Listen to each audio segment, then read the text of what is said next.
All right, guys. Well, welcome.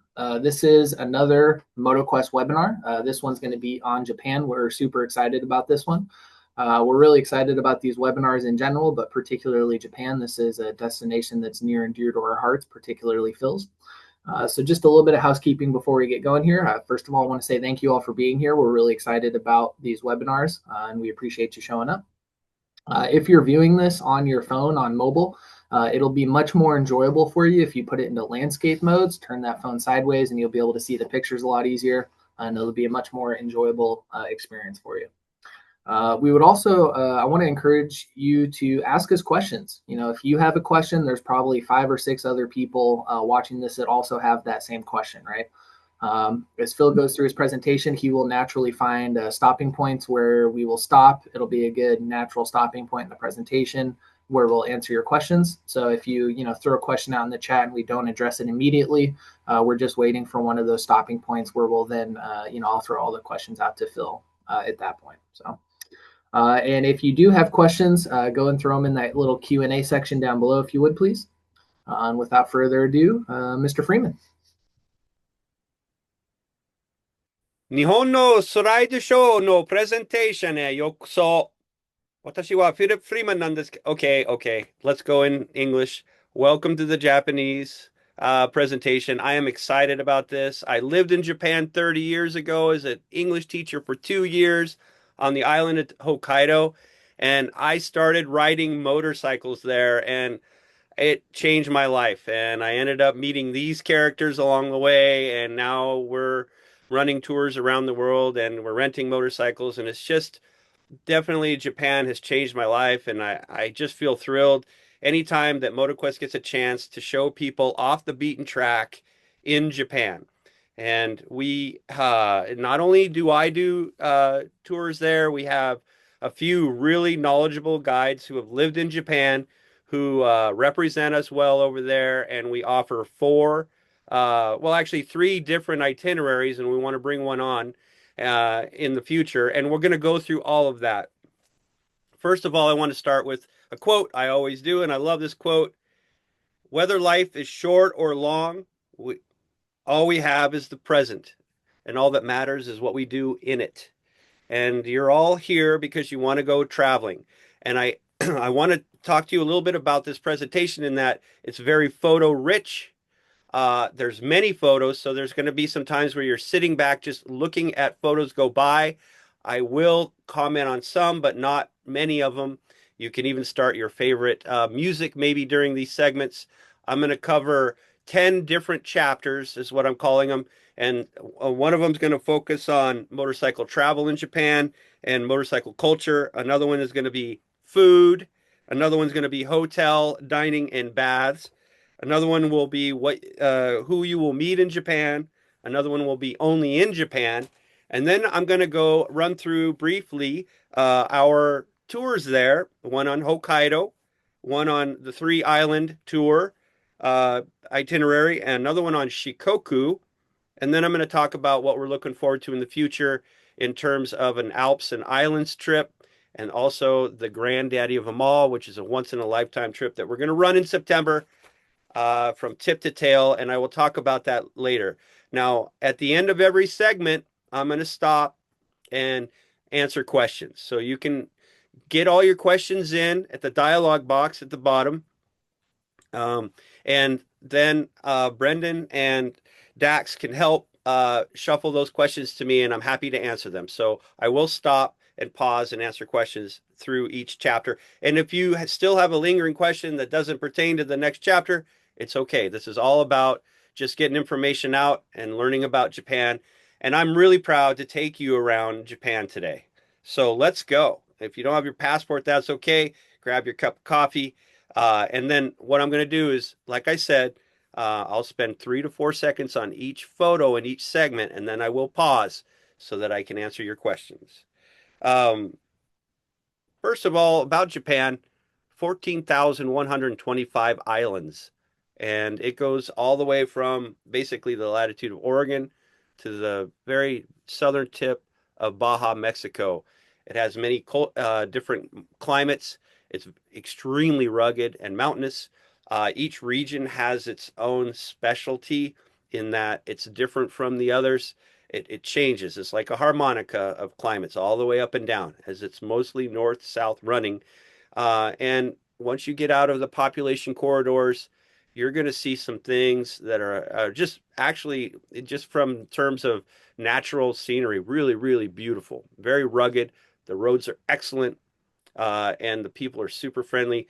The further you get off of the grid, the less English you're going to see spoken. And it is very unique country, and we wholeheartedly want to show you a really good time over there.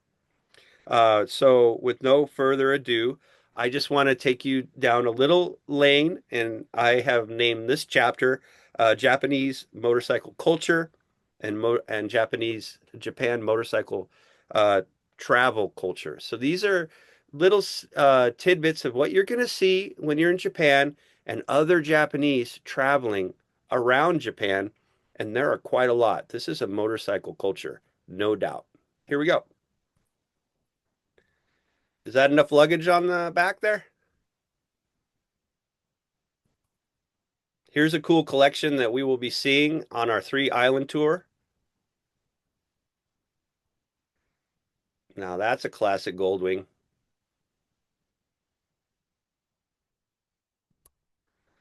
Who doesn't want to spend a couple weeks on that?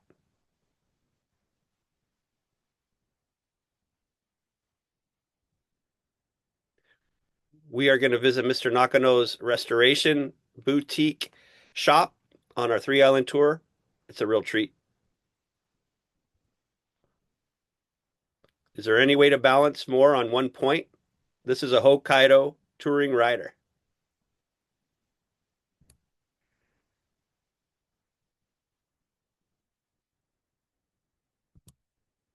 And then on any given Sunday, you're going to see all sorts of different types of bikes everywhere and anywhere. Real fun.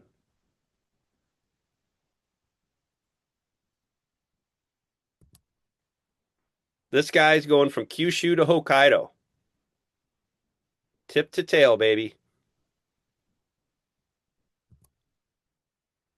This is Japan's the only place I've seen mopeds ride with Harleys in nature. And how about a snow bike in Hokkaido?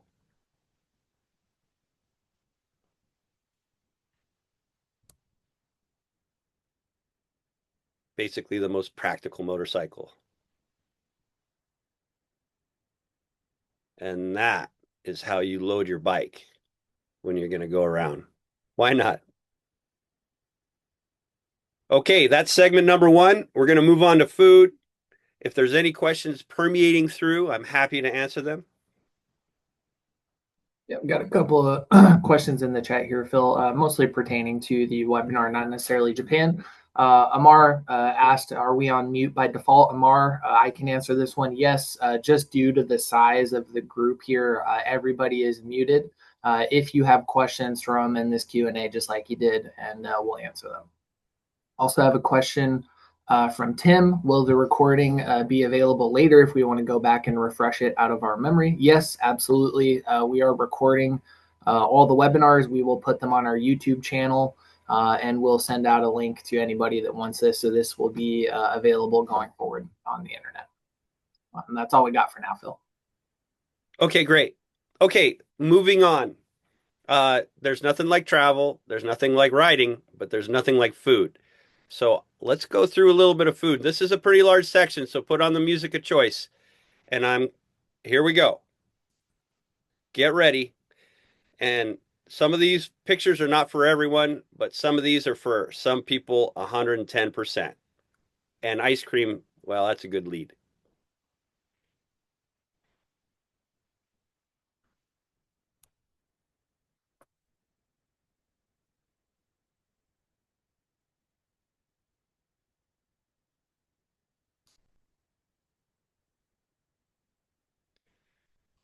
All food is included in any of our tours except for lunch.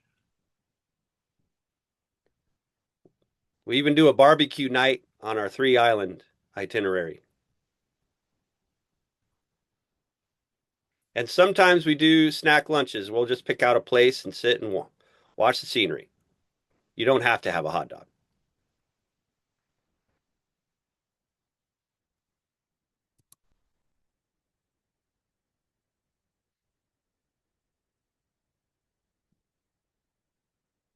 That is okonomiyaki, a specialty of Hiroshima, aka squid pancake. Here's a breakfast of champions. That soup is corn soup. You'll find a lot of dishes. That's a shabu shabu platter. So you will be cooking those in rolling hot water.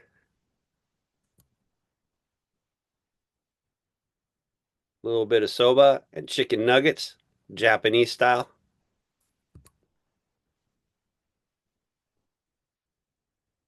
That's a typical dinner. You'll see up to 20 dishes just served. You don't have to ask what you're going to get. It just arrives in front of you. And it does spoil you. Another lunch, picnic lunch.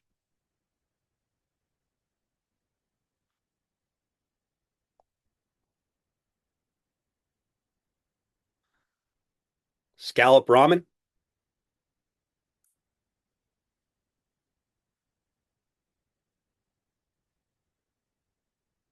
If you're a vegetarian, have no fear.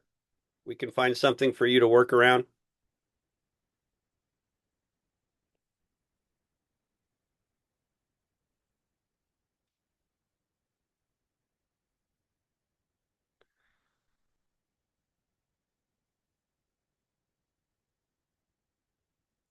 We like to try to hit all the food groups. So one night's beef, one night's fish, etc.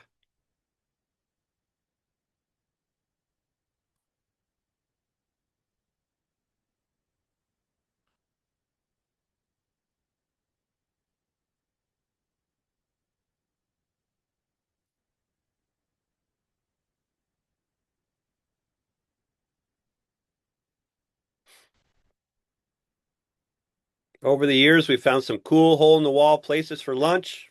We've also found some really nice places for picnic lunches.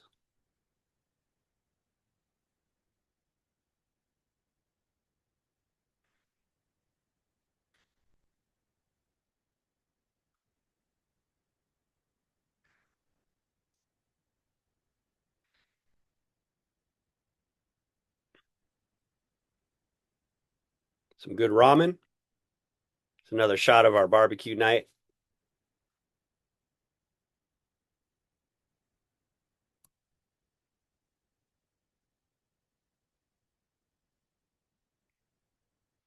It's a shabu shabu night.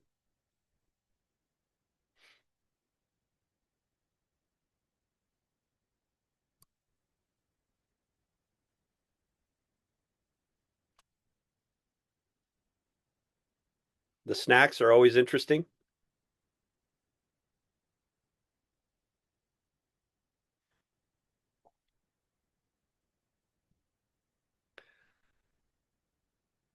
Breaded pork cutlet on a bed of rice. Yum, yum. Katsudon.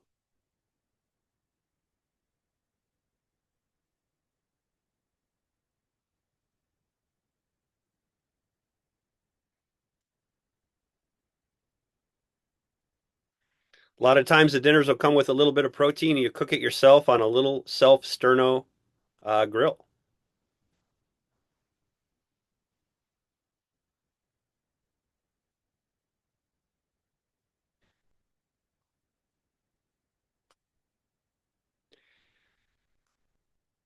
Drinks are usually beer, sake, and that's about it. Red wine and white wine are hard to find. You can find them, but they may not be the quality that you like. But you're always going to find draft beer and sake.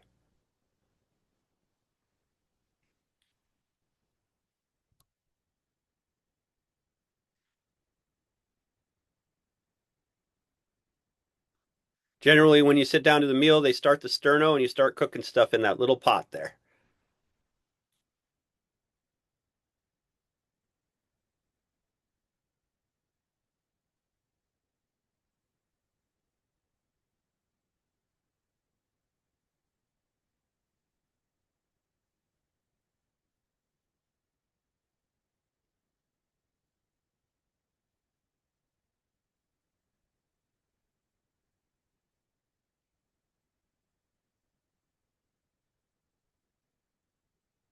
Some of the travel lodges we stay at, they'll set up a banquet like this.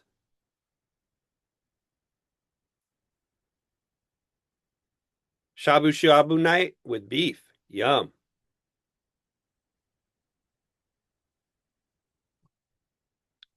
These crabs, they're not for everyone. They're kind of sweet.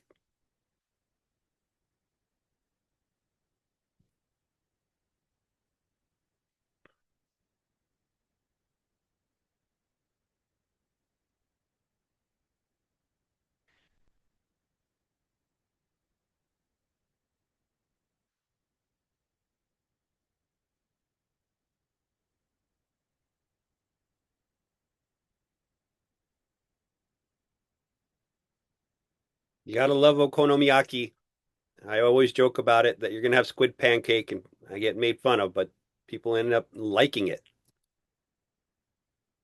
Here's a good example of one of those little sterno grills, and they'll just fire it up and cook it how you like it, right in front of yourself.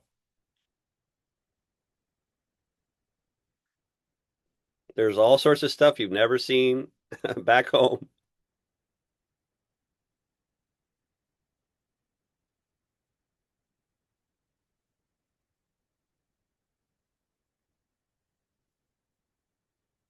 Squid on a stick? Why not?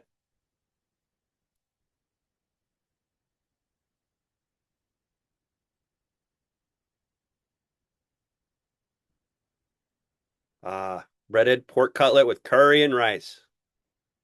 Comfort food. All right, let's make a pause. I just took you through food. You may or may not be hungry. If there's any questions, I'm happy to answer them. Oh man, questions came in thick on that segment. People are fired up about the food.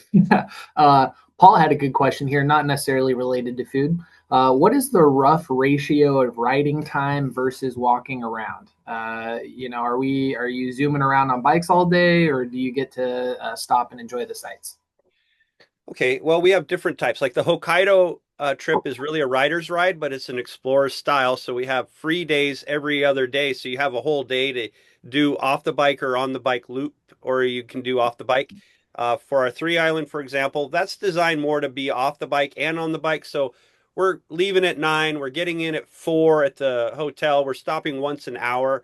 And then we do have places that we've been going to for years, like old shrines and also visiting an old BMW restoration. So you have more time off the bike for that. Shikoku would be more of a rider's ride, but we do stop and check out some temples and other delights too. So I don't know if I'm answering it very well, but you can, some days are thicker with free time off the bike than others. And if you choose an explorer style trip with us, you're going to have a free day every other day. So you can opt to not go on the ride of the day because I'm going to go riding every day, or one of our guides will. And there is an 11 passenger van at your service, and our driver will take you wherever you want to go, especially if there's something cool and cultural nearby. So a lot of options there. Awesome. Okay. Bob is asking, is sake best served hot or cold? Boy, that's the biggest question in the world. It depends. Some people like it hot, some like it cold.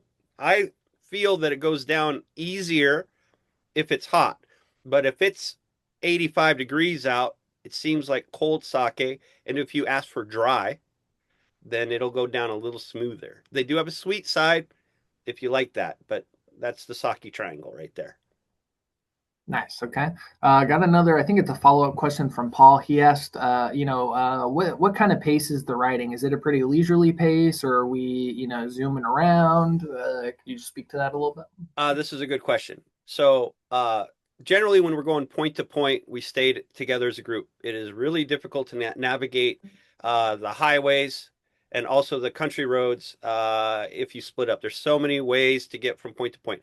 On an Explorer tour, if we have a free day, you can ride on your own.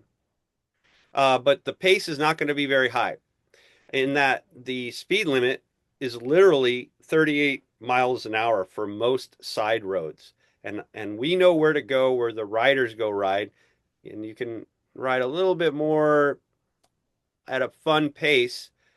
However, don't expect to be ripping it up. And especially, you got to be careful because if you do get caught speeding, it's a real bummer. You're going to have to pay in cash, and it might be a hassle. So we try to keep it a little watered down. So on of all the tours that we offer, this one's probably the most structured. I hope that helps. Nice. Okay. Amar had another question. You mentioned if you're vegetarian, he doesn't eat beef, so he could be accommodated, with veggie options for most meals. Is that correct? Yeah, no problem. You just need to let us know ahead of time, and we'll get with all the hotels, and they will supply a vegetarian option. And also, you'll learn to navigate during lunch which way you can go to try to keep meat out of your diet. And that happens all the time. We accommodate vegetarians all the time. Okay. And then Amar had one more question, if drinks are included. So maybe you could just speak more broadly to what is included with the tour and what is not. Oh, yeah. Okay. So food is included, but if you're drinking alcohol, we do not pay for that because we know that motorcycle riders can actually put our business under with their appetite. So if you want to drink on your own, that's no problem. And they'll keep a bill for you and you pay it, as you go at each hotel. And no problem there. So the alcohol is not part of the package. The toll roads, the guide on the bike, the 11 passenger van, the hotel, the bike rental, and all breakfasts and all dinners are included. All ferry crossings are included in the package. Nice. Okay. Tim had a question about group size. How many riders in your group maximum? Do you have a van to carry luggage, or do they carry their own on the bike? Yeah, okay, so you're going to be able to carry your daily stuff on the bike.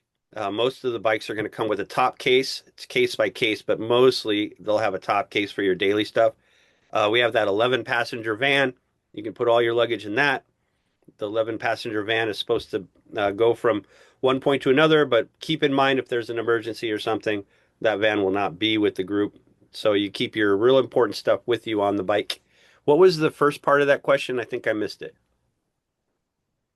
Just group size. Oh, group size. Okay, got it. Yeah. Group size is anywhere from 8 people to 12 motorcycles. We do not take more than 12 motorcycles on any of our trips. We've learned over the years that Japan works better with a group that's a little bit more manageable, and that is reflected in our service. Nice. Okay. Paul had a question here. Can you comment on the differences of our tour group from versus, maybe some other companies that are touring in Japan? What's like the secret sauce that makes these Moto Quest trips unique versus maybe another touring company? Okay, well, I would say that we've been at it a long time.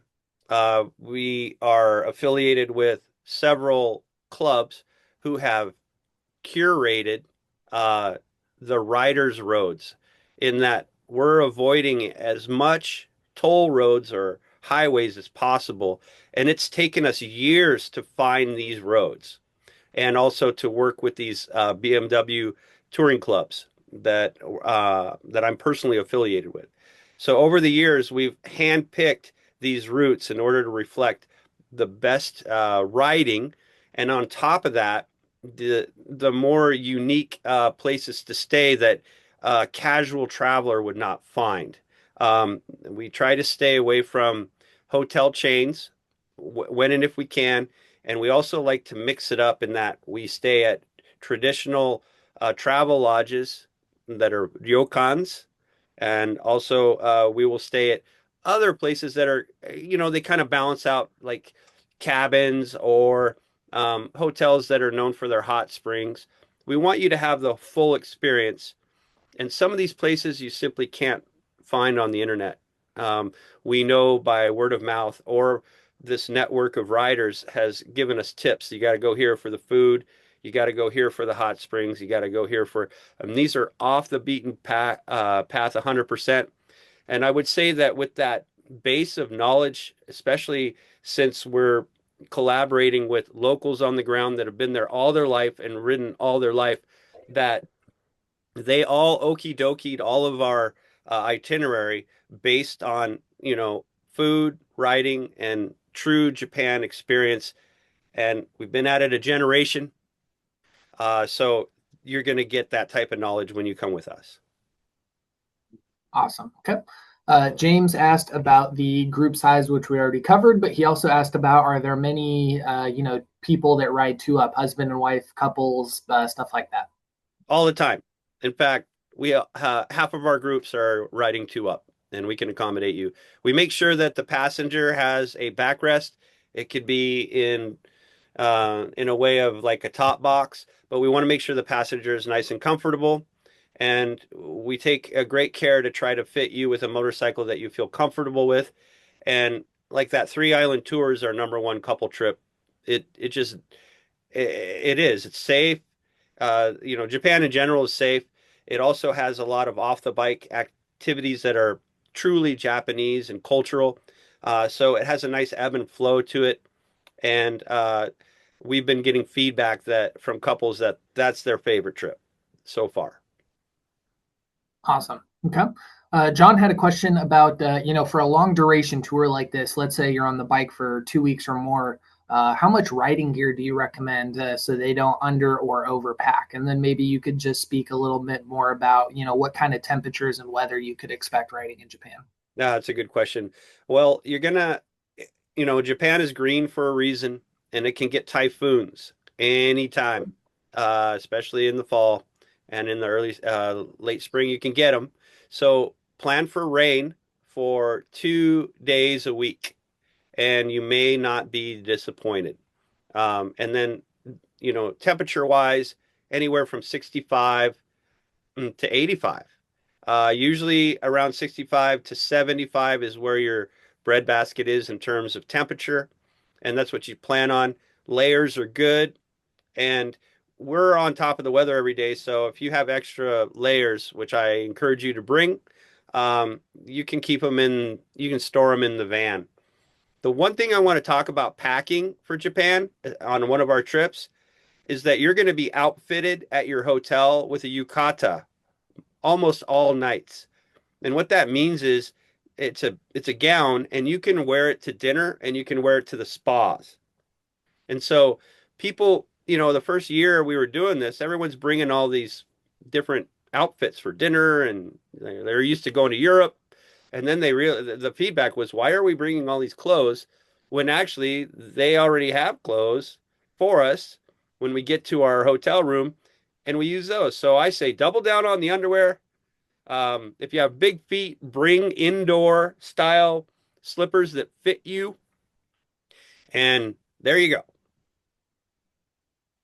Awesome. Okay, we got Joe here asking for his wife.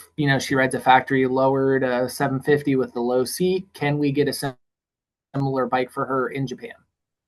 No issue at all. Japan is actually very good at finding low seated motorcycles. We have literally been able to fit everybody. Okay, perfect. Paul asking if we arrive several days early or stay several days afterwards, can we help him with accommodations? Yeah, no problem. And we'll put you in direct contact with our staff, and we can reel you in and give you good ideas as to where to go, how to go, where to stay. No problem. Okay, perfect. And then I got Bob in the chat asking, sounds like he has a Washington State motorcycle license. Will that be sufficient for the trip? Negative. You need it, but what you really need to do as a North American or a European, but there are some countries out there that Japan does not allow. Uh, some nationalities simply cannot ride there, and it's a 1949 Geneva Convention agreement, and it affects some South American countries and some Asian countries like Russia. And we want to accommodate them, but we just can't. They can't ride there. You must have a international driver's license from North America, for example. And in order to get it, you got to go to a AAA and spend $25 and 25 minutes and get your photo, and you must have it in order to ride there. It's not hard to get. but you have to have it in order to ride there. This is the strictest country to ride in terms of motorcycle license that we offer. Awesome. Yeah, that was a good question. We have a Mr. Kevin Haggerty in the chat asking if he can ship his gear ahead of time. That's a good question, Haggerty.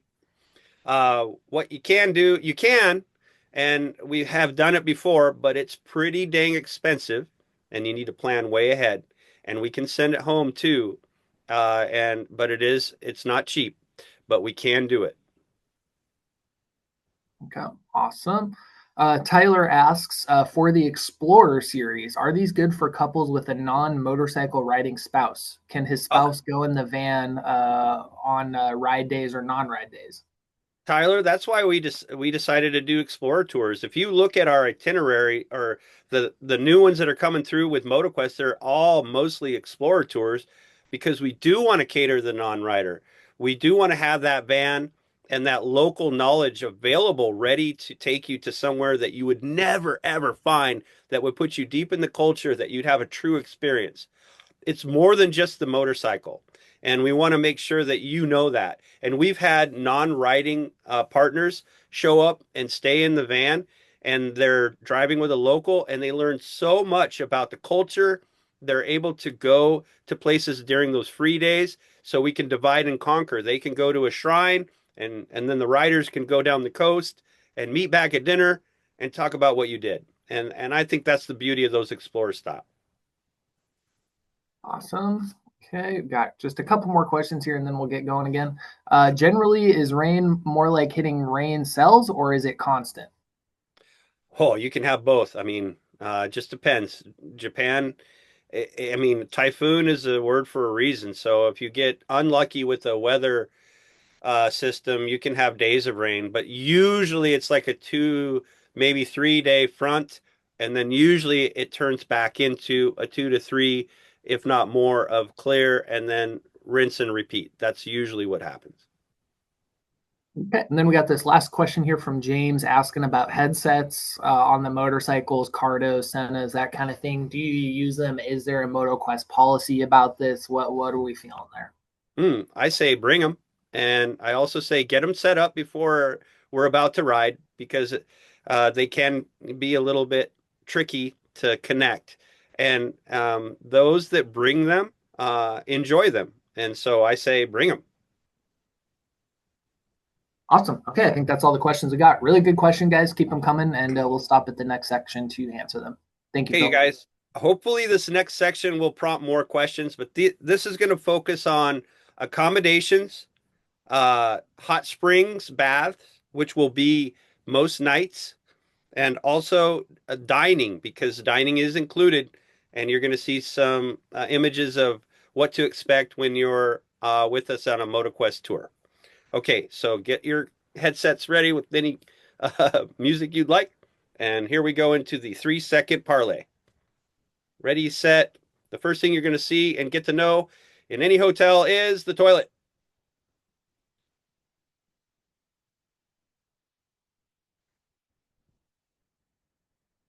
Nice outdoor bath. They're split into male and female parts. So you got males on one side, females on the other. You're going to have tatami rooms many nights like this. When you walk in, there's not going to be any tatami there. They're going to roll it out while you're in having dinner.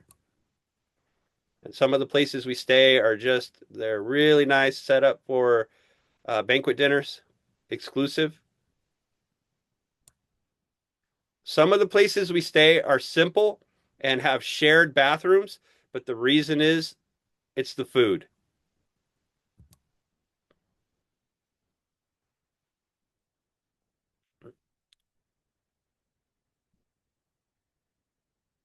That's what it looks like when you show up at one of your rooms, and then they'll bring the tatamis out for you. The pillows are made of dried beans, so you might want to bring your own pillow. Here's a good view of just off the deck on one of our Shikoku trips. So beautiful. Here's a Hokkaido photo. Love this lodge. Some of these places are going to be Western, some of them not so Western.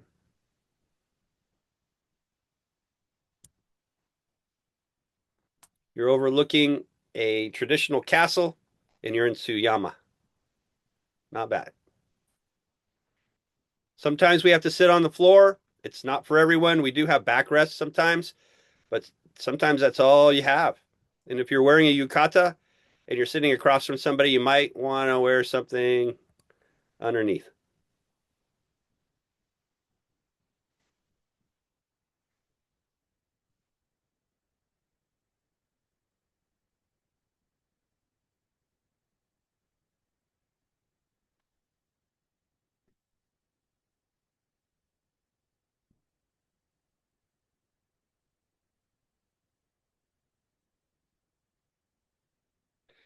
Many of the places you have to have shoes off. Be aware every time you step up, you got to take your shoes off, and they're all ready to go at the next morning, all lined out for you.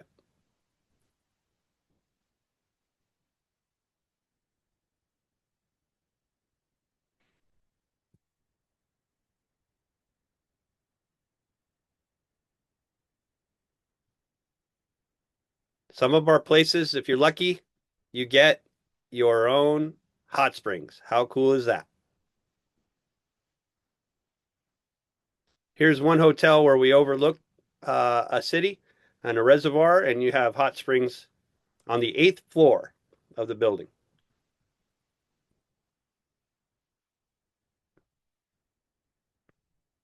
Not all nights are tatami, but most nights will be. We'll have Western beds as well.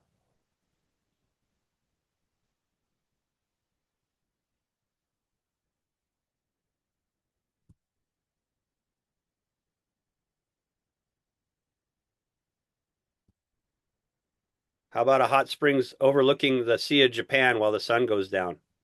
Not bad.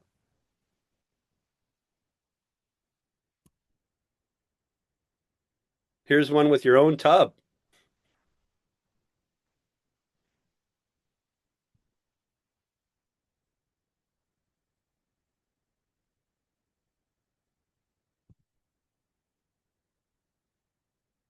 I think you're getting the gist that Japan is heavily forested, and we're trying to find places that are out there in the nature.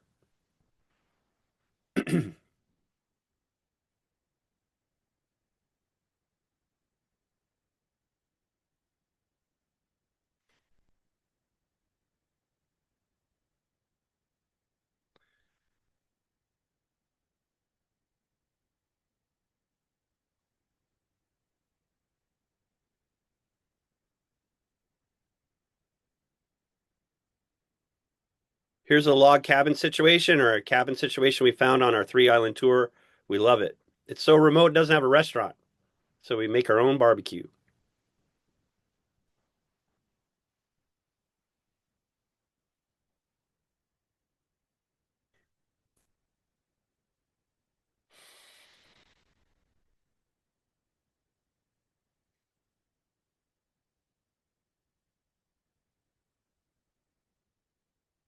Here's a simple hot springs, naturally bubbling out of the earth.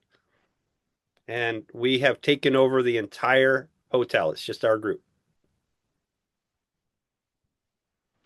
Some of the showers won't be in the rooms. You need to go to the hot springs. So it definitely gets you through. You get to have that experience one way or another.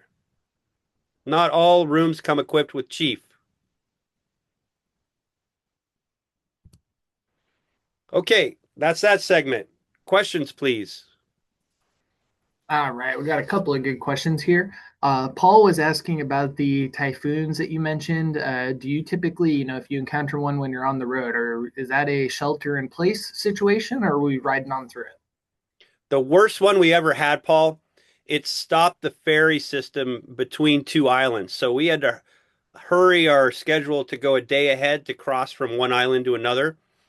And then when the typhoon came in, it wasn't too horrible. It wasn't shelter in place. It just is that the ferries weren't working and it was sheets of rain. You could have ridden in it. It just wouldn't have been comfortable.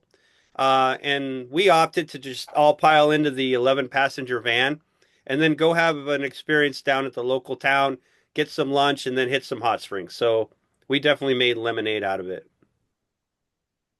Okay, and then we got one more question, man, and I think a lot of people probably have questions about this. A lot of foreigners I think have heard about the tattoo situation in Japan. Could you talk just a little bit about tattoos? If you have them, are you allowed in the communal hot springs and that kind of thing? Okay. Yeah. Okay. So having spent time there for 30 years ago to now, I've seen a trend where they're allowing tattoos more and more into the baths, and locals are getting more and more tattoos. Back in the day, it used to be that if you had a tattoo, you were part of the mafia. Now it's starting to trend. It's not like, it's not crazy, but there's a few people more than I've seen before. Some of the hot springs, they have a sign that says, please don't have them. Some, maybe about 10%. The rest are okay with it. And then many times we'll get into a hotel and we can book private hot springs for you.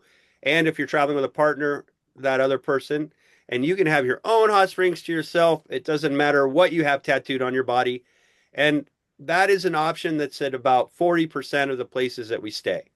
So that actually alleviates quite a bit. I wouldn't worry about it too much.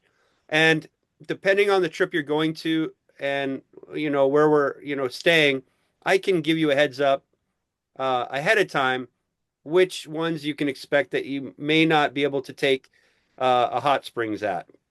But by and large, I would not worry about it.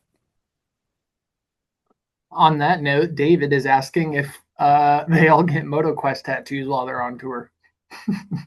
Of course, everyone has a tattoo. We do it on the backside of our tongue.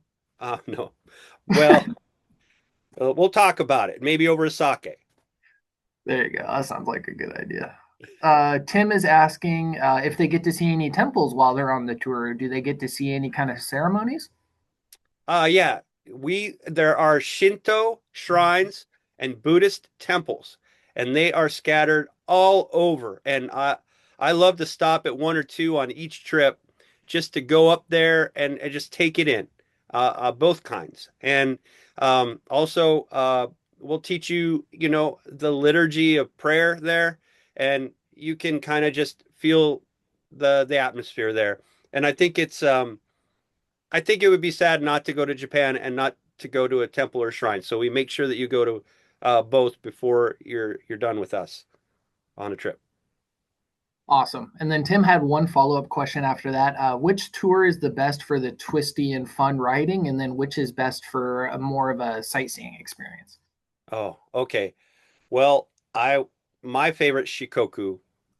That's got the best roads, best food, and actually it's the most remote in many ways, and it's got the deepest history. It's got all those things. It's a very beautiful cross point of all those. So Shikoku is my favorite. If you want to do our most popular trip and the one that has the most experiences and variety is our sampler platter, which is our 3 island itinerary that incorporates Honshu, Kyushu, and Shikoku. That one's wonderful. It's winning. And then if you're a rider and you like to ride all day and you want to ride and you're going to have it's Sweepers 404 with no traffic most of the days. That's Hokkaido. If you want to, and they don't have the history up there that you're going to see down on the other main islands, but what you're going to see is the natural splendor because it's just more wide open wilderness. And it is riding like decent long days of ride, ride, ride. Awesome. Okay. Ed had a question about the hot springs, if they are nude only, or if you could wear a bathing suit if you're more comfortable with that. No bathing suit. In fact, we hand you out a link and it has a video about how to take one. And I do go through it in the orientation, and you're expected to know the liturgy of how the do's and don'ts of taking a bath. It is a little bit, it's very cultural, and it's a very important part of the Japanese social binding, and the mechanism of their whole culture is actually revolving around that. Um, and it's where everybody is on the same playing field, but they do divide it into men and women. Um, like I said, some hotels you can get your own private hot springs, which is nice. And there's also a liturgy to what kind of towel you bring in. Um, if it touches the water or not. I'm not going to go into all the details, but yes, uh, no on the swimsuits, and yes on you will be bathing. Awesome. Okay. And then, John, this is the last question I'm seeing here, and we can get rolling again here. John asked, how do you normally keep a large group together so the group does not get disconnected at stoplights, turns, going through towns, that kind of thing? That's a good question. We do the buddy system. There's a couple buddy systems out there. The one that we do is the one where everything is always straight. If there's a turn and you don't see your buddy behind you, you wait at a safe place, and then you get acknowledgement from that rider coming up, and it's the bump system. Once that rider approaches, the first rider takes off, and that rider's responsibility is the buddy behind them. And believe it or not, when it works, you can go through Tokyo, and I have with a large group. When it doesn't work, you spend a few minutes and sometimes more to try to find or collect everybody. But we go over the buddy system every day, and the traffic is relatively slow and pretty straightforward. And the places that our guides will pause are places where more likely than not, maybe somebody interpreted the buddy system wrong. So we make sure we collect everybody through the day. It's not really an issue. And actually, by the end of the week, everyone's just pretty good at it. Awesome. Okay. And that's all the questions you got for now. Thank you, Phil. Okay, these are this is a collection of just faces that you will see on a trip in a MotoQuest trip in Japan. It'll be not only your riding companions, but also faces along the way. So get ready. Here we go. Who will you meet in Japan? Is what I named this one.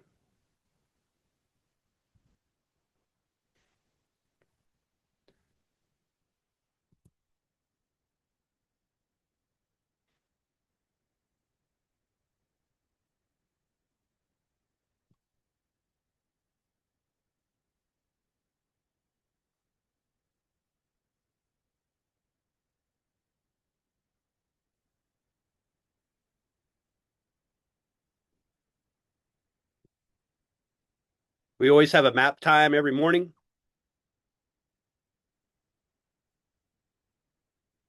This is a festival in Sapporo.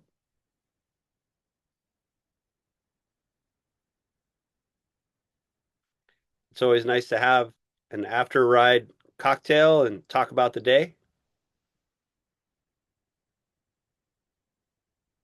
That's a shot of Hokkaido. This is the 3 island tour, and the hotel staff always says goodbye from this hotel.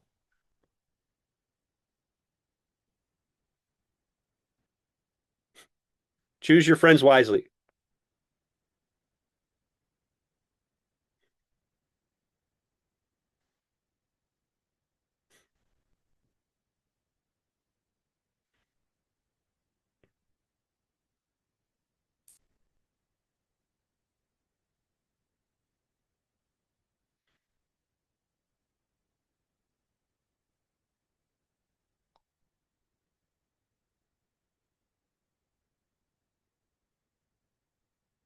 That's a scarecrow village in Shikoku. I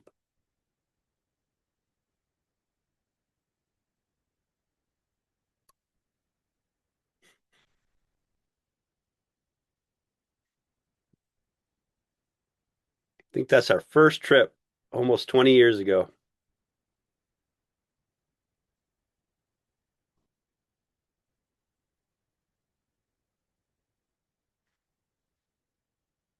That's a foot bath in Hokkaido. You just walk in, it's public, open, and you just heat your feet up. Natural thermal hot springs.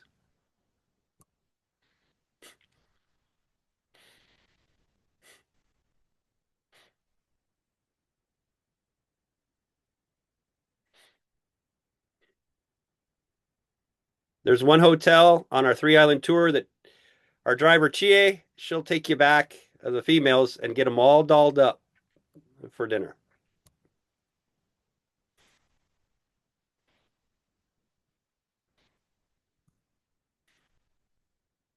Karaoke has been known to happen.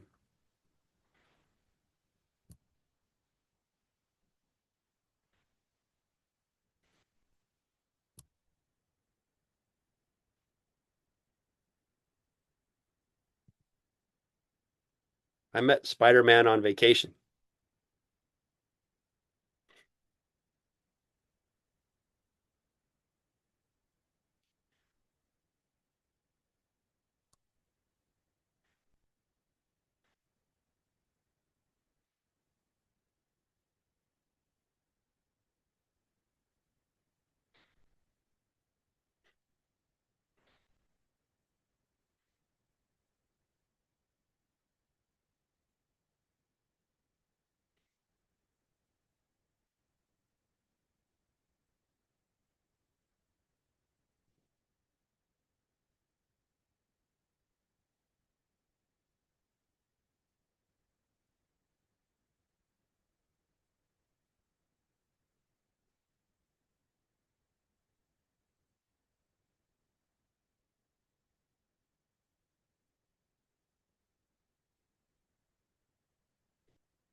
Yep, that's a volcano in the background there.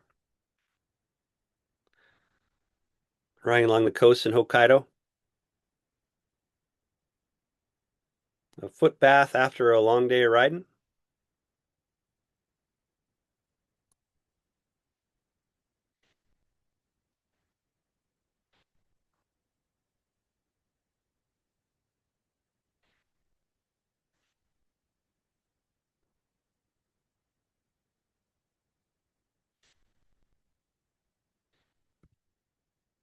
We used to do a MotoGP trip. We can in the future with a custom trip, but pretty spectacular. Okay, end of that segment. Any questions? Okay, yeah, we got a couple in the chat here. Rob is asking, is tipping customary in Japan? Well, I will answer that the price that you see at a restaurant is the price that you get. They do not expect to get tipped. Taxi drivers don't expect to get tipped. Uh, you know, as for MotoQuest staff, if you like their service, they will accept a tip. But generally, tips are the price is what you see is what you get. Okay, and then we got Tim asking, how much would how much would a MotoQuest customer interface with locals for conversation, etc.? Um, it depends on the trip, but what I'm trying to do is design it so that you get as much interaction as possible. Um, and you're gonna, especially when you get off the beaten track. I'm trying to pull up this photo again. Um, you're gonna have as much interaction as you hope. Hmm. I've been telling people to bring Google Translate, and that really helps with just being able to interact because you can talk into it and it'll talk out for you, and you don't have to learn the entire language of Japanese in order to really make a connection. And that's really what's key about travel, I feel. So you're going to have a lot of chance. It depends on how social butterfly you are. Yeah, sure. Okay. And then Tim asked, is there a time of year where the weather is better for riding or worse for riding? A time of year where there's less rain. Yeah, we find that it depends on the region, but for example, you know, that cherry blossom tour, the Three Island tour in the spring or the fall, that is more geared towards the flowers and the leaves. So that is, you're going to have weather during those times. Uh, we moved our Hokkaido trip to the first week of June because statistically it's less rain. And the Shikoku one is in May by design. It's usually really good weather, usually. So, but if you start getting into the fall, you can run into some rain. Um, just have to be a little bit lucky. Sure. Bill's asking about credit cards. Are they accepted for gas, lunch, that kind of thing, or should we be carrying a local currency with us? Um, Local currency, they don't accept the US dollar. So you can use credit cards and debit cards most places with no issues. There are some places that are just cash only, and you can get cash at any 7-Eleven, and it's almost impossible not to see a 7-Eleven from where you're standing in Japan. Okay. Paul asking if you could clarify, did he hear correctly that the Three Island Tour would allow for non-riders to tag along? What Oh, would their experience be like? absolutely. That's a great itinerary. We've had passengers only on that trip many times, and they had a great time. There's plenty of off the bike things to see. It's definitely geared towards the motorcycle culture because we go to a BMW vintage shop and we also go to the Iwashita motorcycle collection, which is spectacular in terms of a collection. But there's enough that's off the bike, and it's always a variety of things in terms of history and also natural beauty. The passenger will be enthralled. It's a great way to get off the beaten track. We don't see very many foreigners where we're going. Awesome. Okay, and then James is asking, how much do people typically tip the MotoQuest people per day or per trip? It's a good question. I get that a lot, and basically, personally, I've only been at this for 26 years. I've been tipped $5, and I've been tipped something that had the value of $7,000. So somewhere in between there. But generally, if you like what you see, the rule of thumb is anywhere from $100 to $500 seems to be very adequate. If you really like what they're doing, I've seen more, and I've also there's certain cultures that simply don't tip, so and that's okay too. We're here just to show you a good time, but anywhere from $100 to $500 seems to be adequate per staff person. Okay, and then Ken's asking, will we post the link of the YouTube recording of this webinar to the MotoQuest website? We're gonna have it on the tail end of every newsletter. You can find it, no problem. And you can also you're gonna find it just by Google search because it'll be cataloged in YouTube. Got it. Okay. Tim asking, do we have a webinar or video that explains the differences between our various tours? Well, actually, hold on. That's coming up soon. Awesome. Okay, and then last question here from Paul. Uh, so would we meet up at some point with non-riders, or are they doing their own thing? I think he's referring to somebody riding in the van. The van is scheduled to stay with the group the entire time. So every stop, you'll be seeing that person. However, the caveat is that van, the prime directive of that van is to help in case there's an emergency or something else. So there may be a side adventure for that van. But if it's just runs by the numbers, that that van and the passengers are going to show up at every stop. Perfect, and that's all we got. Okay, this next section is kind of fun. This is the last long section, and then I'm going to go into the differences of the tours we offer, and they're very much shorter. But this one I had to put in here because it's distinctly Japan. I named it Only in Japan. Okay, well, that That might be me when I was doing karaoke. That's all. How about an angry melon? Those are the kind of roads you're going to run into. Some of them are really narrow, especially on the southern three islands, and they climb and descend a lot. I'm going to take you to if you join on a Shikoku trip, I'll take you to the Scarecrow town. The people are disappearing and being replaced by dolls.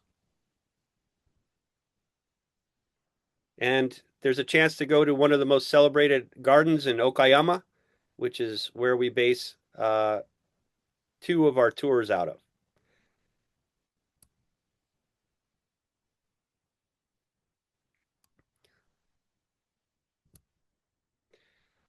On many of our tours, we take ferries, except for the Hokkaido one, and you'll have a chance to load and unload between islands and have a little bit of that experience. You're going to run into this a lot, so you can remember the icons, and some of them raise eyebrows and some of them don't.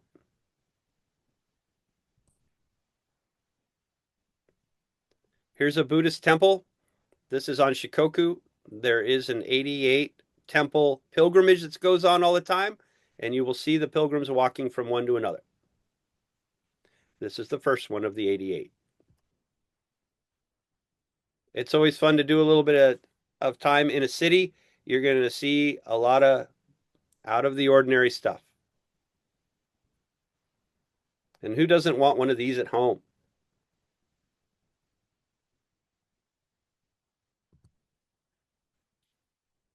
I think the randomness of Japan is one of the things that most appeals. You just never know what you're going to run into that's really cute and out of the ordinary.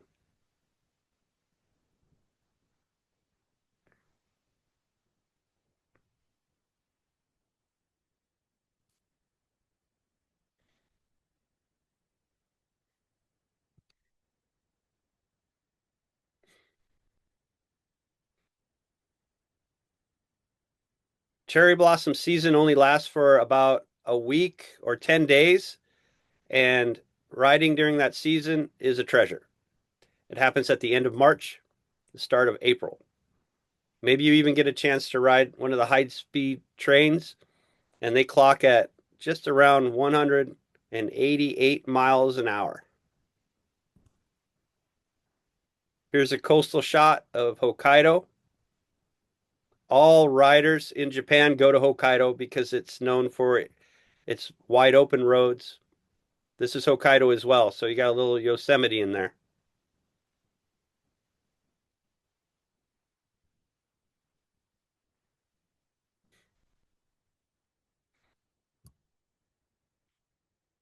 Fall colors, that'd be in October.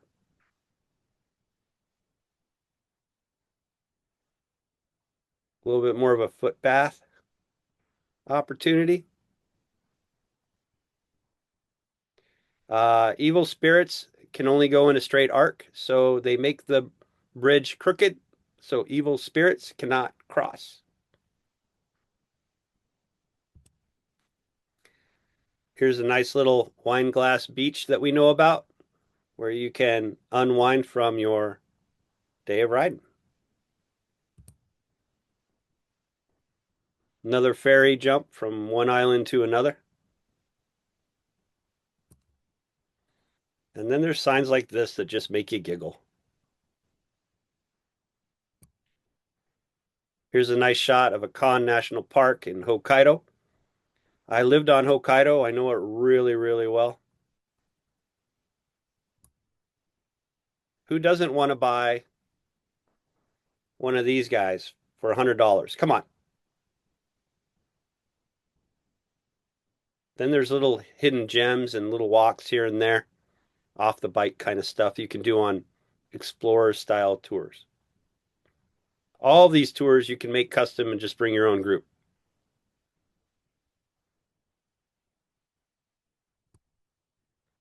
Here's a gang making mochi, so they're pounding rice into sort of a doughy creation. That's a Hokkaido shot. It's known for its space. It's got 20% of the land of Japan and 5% of the population.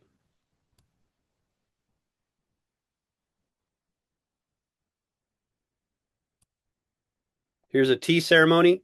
If you're into doing that, I happen to know that our driver, Chie, actually, she is licensed to teach almost. So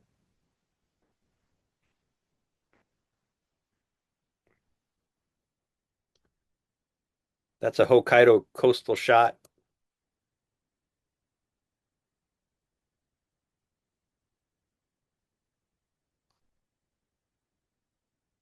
Who doesn't want to take a little car out for a spin?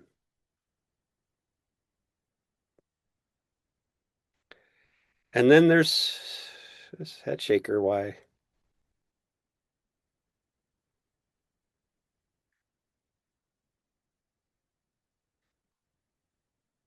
And then we used to do the MotoGP, and we can in the future. Pretty fun stuff.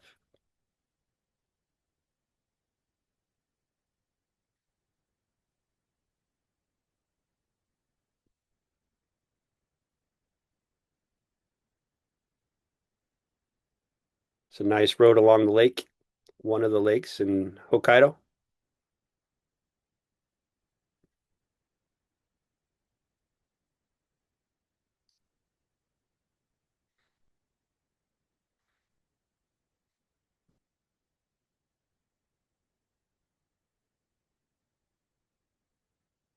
Make sure to put those slippers on when you're in the toilet. They have toilet specific slippers. Make sure you don't have them when you walk in back into the main dining hall. They'll catch you.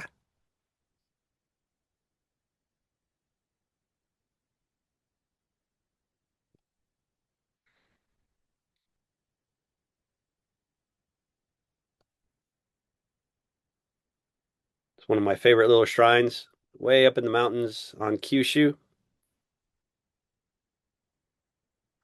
It's a Hokkaido fox.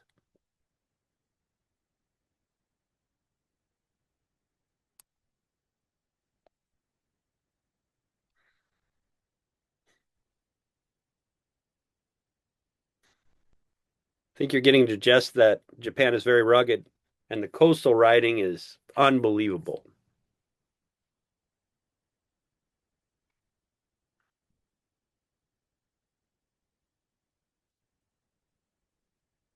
This has been around for over 1,000 years.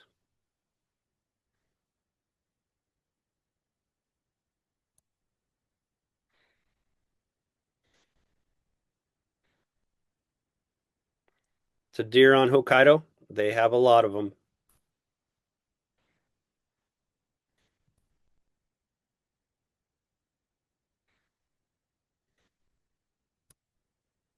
They have these tunnels in Hokkaido and they make them like this so for snow wind drifts.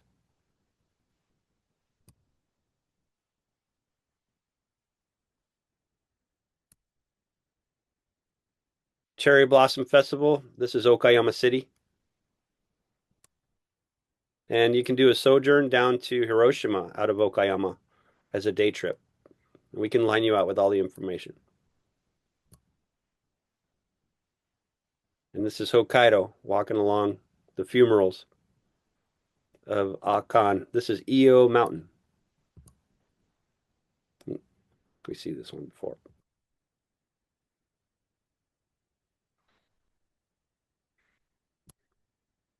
It's a BMW restoration shop we stop at, my buddy, Mr. Nakano. Always working on something.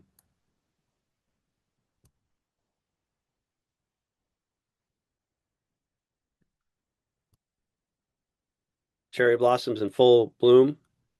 There's quite a buzz going on in Japan during this time. This is a good example of Shikoku.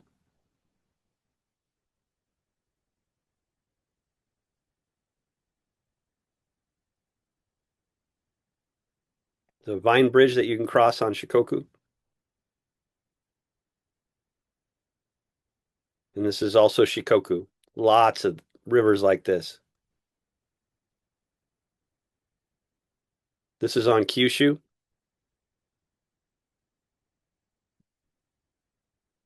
And the roads they're beautiful. They're well engineered. You can trust every corner. This is Hokkaido, and this section of Hokkaido is known for its horse racing.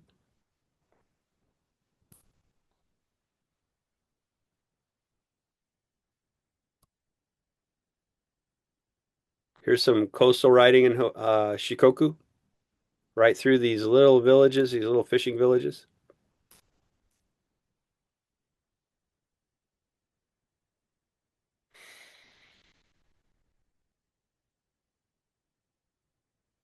So you're either riding along the coast or in the mountains.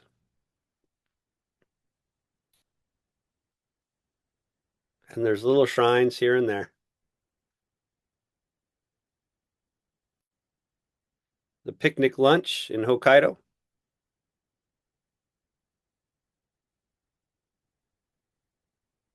a steaming volcano in Hokkaido.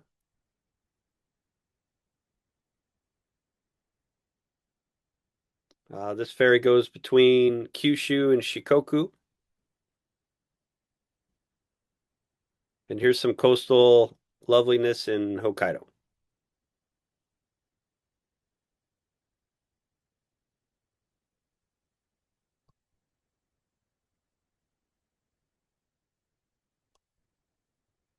Some MotoGP action.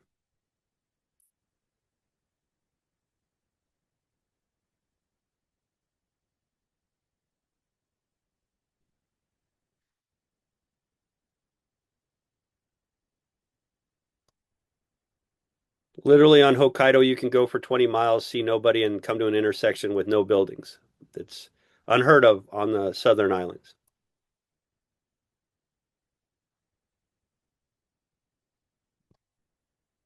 That's a Hokkaido shot. It's actually near the town I used to live.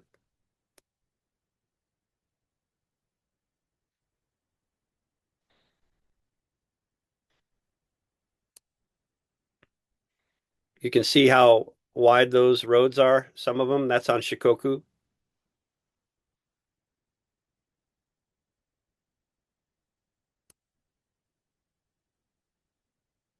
Snow melt on Hokkaido in June. That's Mr. Harada. Without him, we wouldn't have a program there. He helped us develop all of the trips. That's a Hokkaido shot. It's over by. There's a 900-year-old cedar, and it was planted when they put in the Shinto shrine on Kyushu.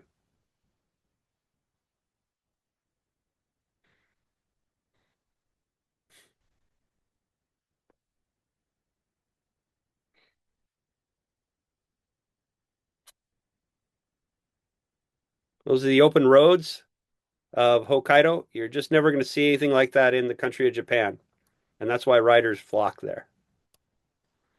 Here's going into a toll road situation.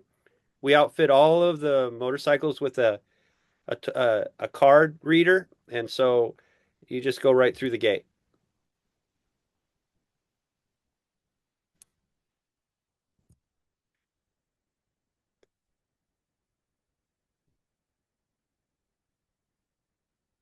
We offer that 3 island tour in the fall as well, so you get to see some of that fall colors.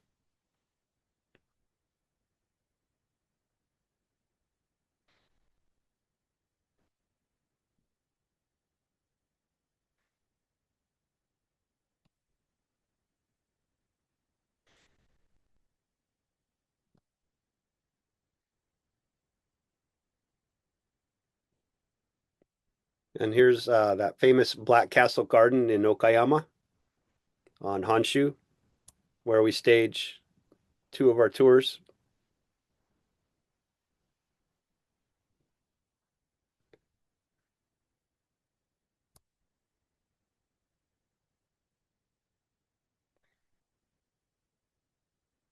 That's the Golden Road that goes out to Cape Arimo on Hokkaido. Man versus nature. Here's a little Shinto shrine tucked into the forest on Hokkaido. And here is the mother of all Shinto shrines on Honshu. We go there on our 3 island tour.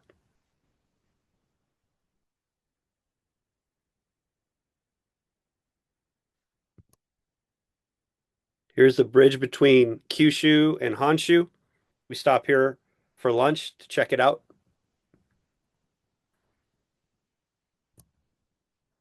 And our support in Japan is great. If something happens with the bike, they'll rescue us.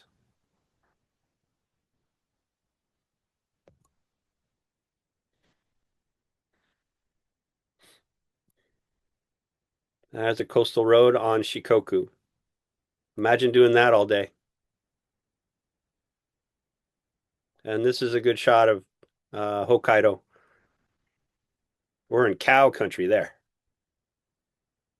And this is Nakano's restoration shop. They have coffee put out for us, and we can walk around and check it out.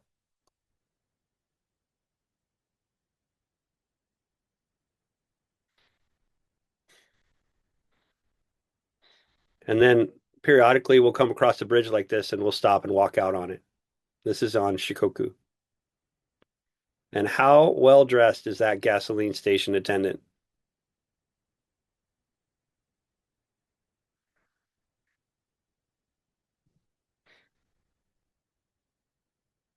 That's a Hokkaido day. On a good day, there's nothing like it. There's roads there that they just don't have back in the States. That's a one-off Apollo Ducati. There's only one in the world. We're going to go see it on our 3-island tour.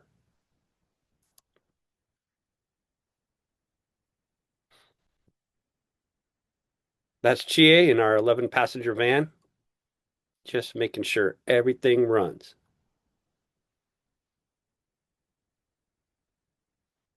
And I have plenty of photos from this, but this Scarecrow Village is one of a kind in Shikoku.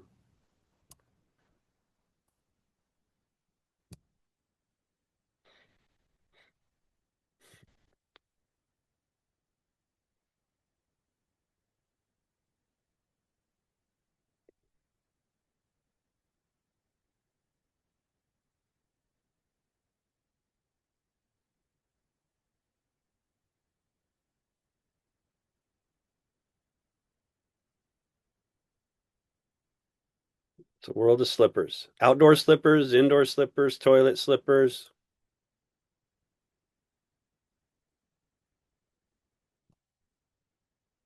There's your fox in Hokkaido.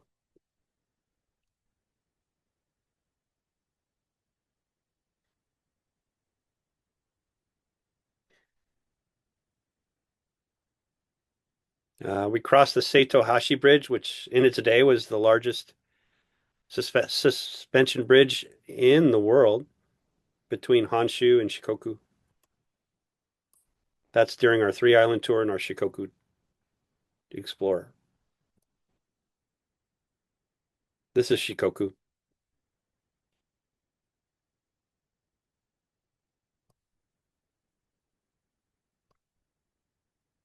Shikoku.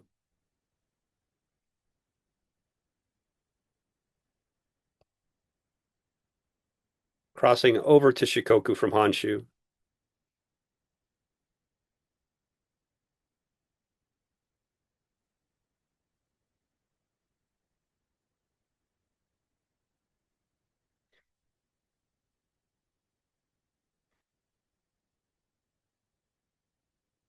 The Black Castle Gardens of Okayama.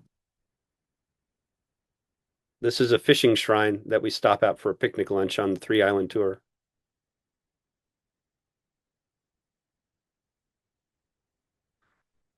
Little fishing village we stop and stay in, known for its food. Wonderful little side roads. This one's on Kyushu.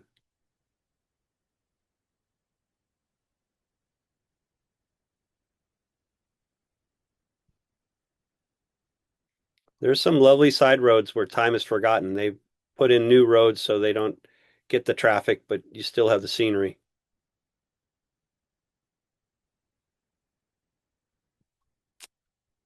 This is on Shikoku.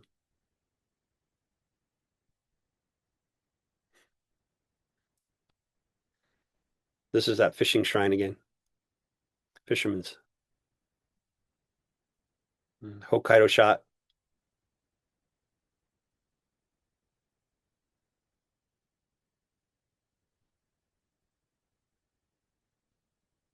That's that Ducati again. Something else.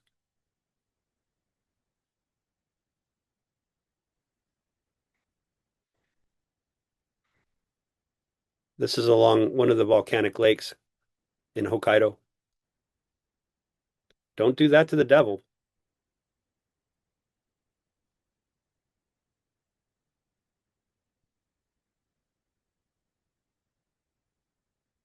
Okay, that's the longest section. We're winding down. We're going to go over some maps. We could answer some questions now. And then we're going to move on to the three different tours that we offer. And I only have about 10 photos for each one. And I will stop at the end of each one and you can ask questions about each trip. I can say that for all the trips that we offer, we're targeting a variety of hotels. You're going to have uh, genuine, great food, dinner and breakfast. You're going to have a range of tatami, like rooms, traditional Japanese rooms, and you're also going to have Western rooms. Um, you're also going to have great roads, uh, and that will be the order of the day. But all of the tours are going to run about the same for hotels and hot springs experiences. Uh, but this one is Hokkaido. It's the northern island. I lived on this island for 2 years. I've ridden all over it, and these are some of the points that you will see on our Hokkaido Explorer. And we run this one um, on the first week of June. Are there any questions to this point? Hey, yeah, we got I don't know about a dozen questions in the chat here before we move on to the specific tours. Okay. First one I got here is from John. He is asking, what kind of skill or riding experience level do you recommend for your tours? That's hard to judge in that some people are athletic, some people are like bicyclists, skiers. So that's hard to determine. I would say that if you have been riding, we've had novices on our trips before and had no issues. And we've had people that grew up on motorcycles. But I would say that if you're new to motorcycling, take one of those weekend courses, especially an off-road one, and just learn your motorcycle, and you'll be fine. In Japan, it's not, I would say, that technical. Hokkaido is more of a rider's ride than the other trips that we offer. So, uh, you know, it's just going to be longer distances every day. I would say that you should go out and ride and get used to riding several hours each day, day in and day out, and just kind of get used to that. See if that's something you want to do. But Yeah, and just to add on to that, I would just say, if you have anxieties about that, give us a call. We're always happy to dive a little deeper into your experience level and just kind of go over the realities of any trip that you're interested in and let you know if that would be an appropriate trip for you. We're always happy to hop on the phone and have a conversation with you about that. yeah. This kind of tacks onto that last question. This one's from Paul. For those of us that live and ride mostly in flat, wide areas, as a rider, you should be comfortable, obviously, riding twisty, narrow roads and then practice riding before you show up. Would you have any other tips for somebody that maybe doesn't have access to a lot of twisty, technical roads at home? Yeah, that one the twisty roads that we're doing do elevation changes, but it's very low velocity. So, sharp turns, gosh, if you live in an area, that doesn't have that, we've really never had any issue with people adapting to these roads because they're so low velocity. So I don't feel like that won't be a deal breaker. But of course, getting out on the road and getting into that rhythm um, helps you prepare for this trip, especially since you'll be out in the elements. Yeah, absolutely. I got Bill here asking if you recommend GPS or smartphone maps for navigation assistance while you're on tour. Yeah, what we do at MotoQuest is you bring your own GPS, we'll hook it up for you, and we'll share the waypoints with you. But most people don't do that. But you can also bring a phone cradle, one that holds on really well to the phone, and we'll share with you all the waypoints that we're working off of with Google Maps. And every day in the morning, you're going to get we create a WhatsApp group for each group, and we go over all the stops of the day that we're planning so that in case there's a miss or you can do a little bit of background check on the destinations while before breakfast. You can go over them and it'll give you an idea of what we're getting into every day. And I've noticed that more and more people are bringing their phones and just logging in what the next stop is so that they have that peace of mind. Now, I wouldn't go by the route that Google gives you because we're not doing that. Google doesn't really like to take the very best motorcycling roads. So, not necessarily are we getting there by the route that Google is prescribing. And I tell people, whoever's using a GPS, do not follow that. Go with the buddy system, and then we'll go from there. If you start thinking you're lost, all you have to do is call our support driver, and they'll come find you and get you where you need to go. But we're not going by Google or Jeep or Garmin. We're going by local knowledge and the best roads. Nice. I got John here asking, how much room do you typically have in the back of the van? If somebody wanted to bring back a pile of souvenirs with them. No problem. So I'm in passenger van. No issue there. Perfect. Paul is asking, can you comment on medical insurance? Would our U.S. health insurance cover us? Do you recommend for, like emergency travel insurance? What are your thoughts on that? That's a good question. Have your own insurance dialed in and make sure that you're covered offshore. That's yours. That's your deal. However, we're going to enroll everybody in Global Rescue, which is an extraction service, and it's a no questions asked in case of an emergency to get you back to the best, closest medical help. And it will continue to get you all the way home. Now, you may need to do some paperwork in order to get that paid for, and you may need to pay out of pocket at first, but that global rescue is there for that.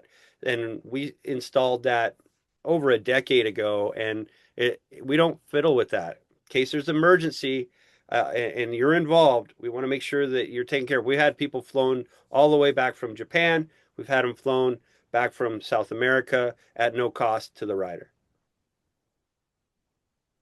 Okay, awesome. And then I got Chris here asking, what is the one tour that you would recommend is the must-do riders tour? The absolute, you cannot miss this. You have to go on this one. I'm going to say my favorite, Shikoku. That's the real Japan. It's the real historical Japan. It's the most scenic. Pound for pound, it's the best food. Uh, if you want more miles per day and you want to see more natural beauty, then you want to go to Hokkaido. If you have a one time you want to see a lot and see as much and experience as much as you want, not particularly a rider's ride, but there are really good days of riding, then you would go to the Three Island itinerary. So there are differences between all of them, but short answer is Shikoku. Awesome. Okay. And then Tyler was asking, you had talked earlier about the, kind of the lower speed limits on some of these back roads in Japan. For those of us that might like to ride a little more aggressively, what is there a big, radar presence in Japan or speeding camera presence there? Are you going to get nailed by any of that if you're riding in Japan? Man, they set up speed traps here and there, so that's like trying to guess how that cloud's going to form from a bunny rabbit to a banana. That's hard. And they're set up almost everywhere, not all the time, but when you least expect it, it seems like you do run into police. If you're going to speed, be careful. And Japan is particularly tough. And I've been riding there a long, long time, and I like to ride at a fair clip.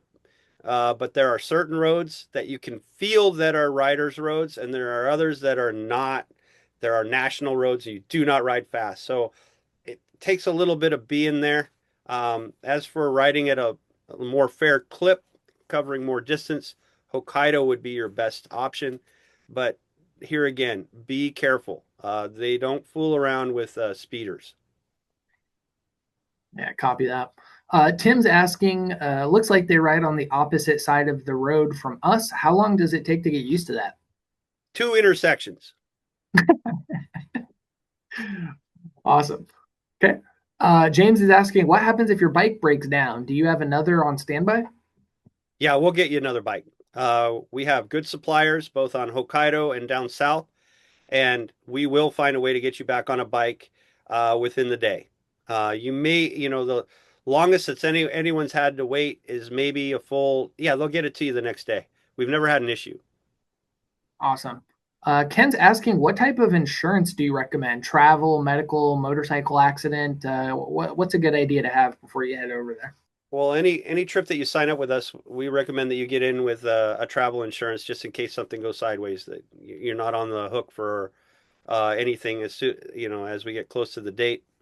And really, I give you a recommendation, but I would really go with a Google search on that, and make sure that you go with one that's reputable. And as for medical, most people are going to be covered by medical insurance, but just check before you go abroad. Yeah, always a good idea. James is asking, how long is a typical riding day? Usually we start at 9 and we end at 4, and we have plenty of breaks like every hour. I hope that gives you an idea. Maybe 4 solid hours or 5. Sometimes we'll stretch it out. If we have a group that's really gung ho and they want to go to a certain place, we've been known to ride up to 7 hours. But usually it's about 4, 5 solid riding time. Awesome. Okay. And then Paul here again looks like he took the initiative and was on our website looking at the bikes, and he noticed that they're all relatively small, about 400 cc's, give or take. So he's asking, is that going to be enough power, or is he going to be constantly, chasing the lead guide up front? Could you just maybe speak to the bike selection choices we have for Japan? Yeah, I've done all these trips on 250cc and been able to ride at a comfortable pace. Most of these roads are quite narrow. They're European type miles. You're not going that fast. You don't really need that much of a punch. I've had a guy on a Goldwing and it was just overkill for some of those mountain roads. Um, and if a 1200 GS is fine. Just be aware that, especially on the southern islands, you're going to be in pretty narrow roads for many days and most of the day, and you're not really riding that hard. You're doing sharp turns and you're doing elevation and stuff. So those smaller displacement bikes, the only thing is on the toll roads, you'll be riding about 60 miles an hour, and all those bikes, they're competent to go 60 miles an hour. So we're not really going faster than that. Copy that.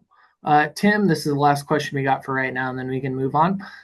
Is asking, do you allow riders to break off and do their own thing for half a day or a day, or does the group always need to stay together all the time? What's that dynamic look like while you're on tour? That's a really good question. The Three Island Tour is probably the most structured because we're going point to point.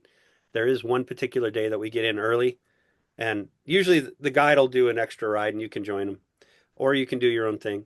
On those Explorer tours, you can do your own thing. That's what it's designed for, and we'll line you out with points of interest and really good roads and good lunch spots. And then you can do your own thing. And if you have trouble or you get lost or whatever, you just give us a call and we'll reel you in. Okay, awesome. That's all we got for now. Thanks, Phil. Okay, so I'm just gonna go through some Hokkaido. This is the northern island. It's the wildest, and it's got the most open riding. It's Sweeper 404. This is just a few photos here. We're winding it down, everybody. This is Akan National Park. They have the largest national parks in the nation on Hokkaido. It's a latitude of Oregon, and you can see it's pretty spacious and not heavily populated. It's dotted with volcanoes. It's got lots of lakes and rivers, and it's just open country and really good riding. And you're going to see that there's a lot of riders from all over Hokkaido or all over the country that come there. They flock there to experience those roads. Lots of wildlife, lots of fox and deer. You'll see them every day, and lots of volcanic action going on. This one I particularly know very well. I lead it myself. It's the first 2 weeks of June, and it's billed as a rider's ride, and it's Explorer style. So you have a free day baked in every other day. And I will lead a loop, and I'm always seeing new roads as well. But you don't have to join it. You could do your own thing or you could do something else. And it's got all of the amenities, good food, hot springs, etc. Is there any questions about Hokkaido? Because I'm going to move on to two other tours, and I'll answer questions on those same format as this. Nothing for Hokkaido quite yet. So I'd say keep rolling, and then if some Hokkaido questions come in, we can answer them. Okay, we're going to roll on. This is the three island route. We do it counterclockwise, and we start in Tsuyama, which is it's kind of it's a city that's not situated on really a main tourist thoroughfare, even though it has one of the most historic castles in Japan, and that's on the top northwest part of the of this map. And then we carry on and we go all the way around down into Kyushu. We cross over on a bridge and we check out Aso, uh, which is a large national park, a large caldera in a volcano area. And then we cross over to Shikoku by ferry. And then we basically just traverse Shikoku in a day. And then we cross back over via that Seto Hashi, which is that big suspension bridge. And then we're back um, in Tsuyama. And the thing is we run this for our cherry blossom tour, which is the start of April, and we have spots available this year from April 12th to April 22nd. And we also run this in the fall, and that is from October 25th to November 5th.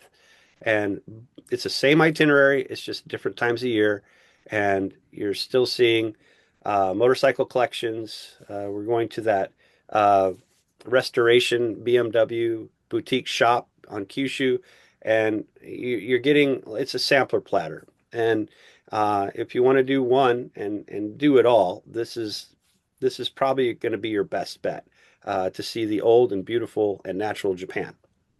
And I got about 10 photos, and then I'll stop if you have any questions. You can go in the spring, and you can go in the fall.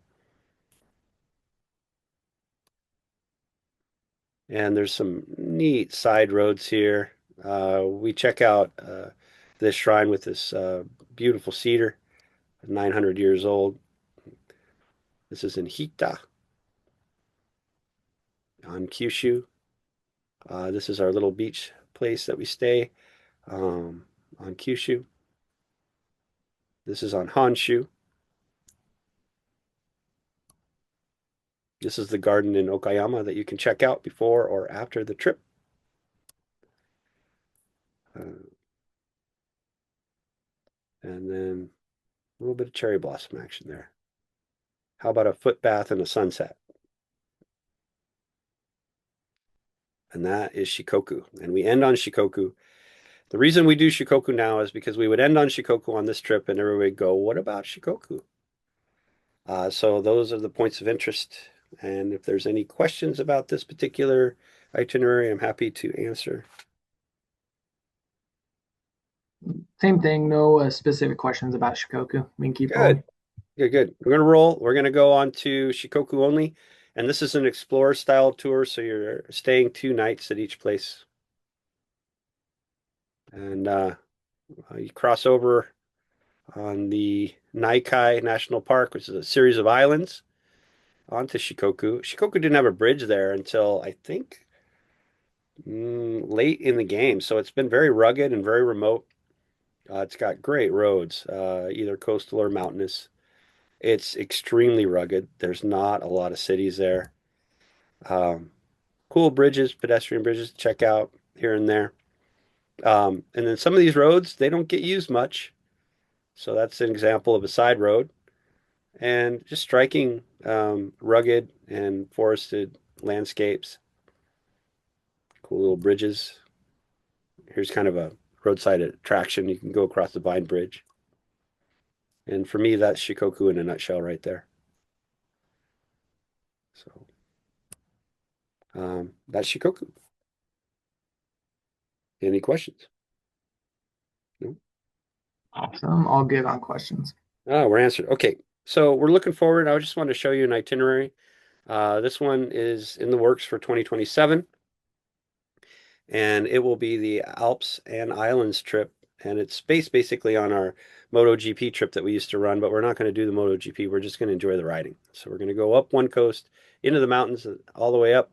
We come in and out of Okayama, basically Tsuyama, and then we come back down through the islands and Wakayama and Shikoku. And you're going to see stuff like this. So keep an eye on it. It will be coming online soon. And we're going to check out the monkeys as well. Isn't that cute?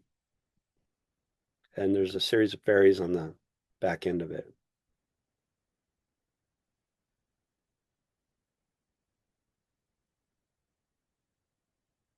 Of course, we're going to check out Scarecrow Village. A lot of roads like this. That's good stuff. And that's Shikoku. I think gave you an idea. Are there any questions that are popping up at all there? Nope, no questions. I think everyone's questioned out. I think so too. Okay, so I just wanted to show you this one. This is the tip to tail trip that we're going to do in September this year. It is a once in a lifetime trip. It's 40 days and 40 nights. It starts September 6th and it ends on October 16th. And it starts in the very northern part of Hokkaido and it goes all the way down to the very southern part of Kyushu. We already have a confirmed group. We're taking people that have ridden with us only before. We don't want any first timers, only that we want somebody to know our program. And the group's not going to be very big. And join us. And it's the tip to tail, so you could put that into Google and find out more about it. I'm going to end this presentation. It ran a little further than I thought, but I think we got all the information out there and photos. So this one I like because every child in Japan wants to play rock, paper, scissors. And clearly I got crushed on that one. And it's just a very hospitable culture, very organized, very beautiful, and it's a one-off. There's no other culture like this, and I recommend that you do visit Japan, and you. I hope you can join us. Um, any last questions before we sign off? I'm happy to answer. And on the part of Dax and Brendan and MotoQuest, really glad that you guys shared time with us, and we hope to see you out there on the roads somewhere. But are there any last questions that you have, Dax, that are permeating in, or did we nail them all? Really, I just got one question from Paul. He just asked about payment plan options for our tours. That's funny because I was just thinking that. Um, if you register with us with a tour, we take $1,000 non-refundable deposit. Um, you can bail anytime before 60 days, but you could take that $1,000 and put it towards another adventure with us. After that, then there's skin in the game. Then we ask for the balance at 60 days prior, and we recommend everybody take out travel insurance just in case something goes sideways. But that 60-day mark is really where uh, you need to be committed for our trips, and that's when we're really going to go or no go. In case we cancel, we'll give you your deposit back, and that's how we do it. Yeah, and you're also welcome to make partial payments towards the balance at any time, right? So you can, log in and make payments throughout time until that final balance is due at that 60-day mark. Yeah, and you'll save a cool 2% if you. The only. Oh, go Yeah. ahead. Yeah. Well, and then actually, Paul had one more question. Do we have any joint plans or partnerships with airlines? We don't. We're good with motorcycles, but we can make recommendations as to how to get to each destination, but we don't have any deals with any airlines. Yeah. Perfect. And I think that's all we got, guys. Thank you so much for everybody for coming. Like we said, this is going to be posted on our YouTube channel later on. So if you want to review this down the road for relevant information, this will be a free resource for you on our YouTube channel. Please check it out. And we're also going to be doing these webinars. We hope to do these about once a month going forward. So if you guys have destinations that you would like us to dive deep into, or different topics or how-tos or anything like that, we're very open to any ideas that you guys have for us. So let us know what you guys would like to see from us, and we might do a webinar on it. All right. Thank you. Thank you, Brendan. Thank you, Dax. Thank you all that joined, and we hope to see you out there somewhere.